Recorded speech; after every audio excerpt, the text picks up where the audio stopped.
आपने शायद कहानी सुनी होगी कि शिव की तीसरी आंख खुलती है और इच्छा ही कामदेव राख हो जाते हैं। लेकिन क्या शिव की तीसरी आंख सिर्फ विनाश का प्रतीक है, या यह एक गहरी दृष्टि है जो ब्रह्मांड में ही देखती है?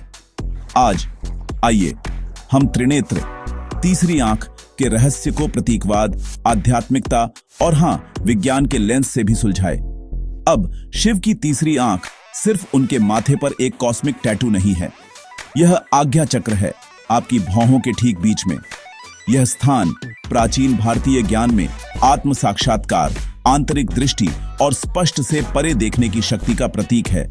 इसे ब्रह्मरंध्र कहा जाता है, वह द्वार जहां आपकी ध्यान ऊर्जाएं केंद्रित और विलीन होती हैं। जब यह केंद्र जागृत होता है तो यह अशुद्धियों को जला देता है, ठीक वैसे ही जैसे शिव ने कामदेव, इच्छा के देवता को नष्ट किया था, लेकिन एक सेकंड के लिए साइंटिफिक हो जाते हैं। क्या आपने कभी पीनियल ग्लैंड के बारे में सुना है? यह आपके दिमाग के अंदर गहराई में स्थित है, लगभग ठीक वहीं जहां उन प्राचीन ग्रंथों ने तीसरी आंख को रखा था। मॉडर्न रिसर्चर्स कहते हैं कि पीनियल ग्लैंड नींद और साइकिल्स को रेगुलेट करती है, लेकिन कुछ इसे इंट्यूशन, आपकी तथाकथित छठी इंद्री से भी जोड़ते हैं। यह कितना वाइल्ड है कि हमारे पूर्वजों ने तीसरी आंख का वर्णन किया एमआरआई स्कैन के अस्तित्व में आने से बहुत पहले। शायद जिसे उन्होंने त्रिनेत्र कहा, उसे अब हम कॉन्शियसनेस और बायोलॉजी के बीच एक ब्रिज के रूप में देखते हैं। तो इसका हमारे लिए अभी क्या मतलब है?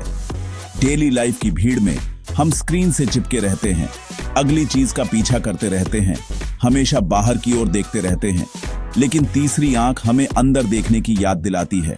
मेडिटेशन, डिसिप्लिन और डिवोशन के माध्यम से आप सच्चाई, प्रेम और शांति की दृष्टि को जगा सकते हैं, ठीक अपने भीतर। शिव का संदेश सरल है, बाहर पीछा करना बंद करो, खुद को जानो, असली जादू वही है।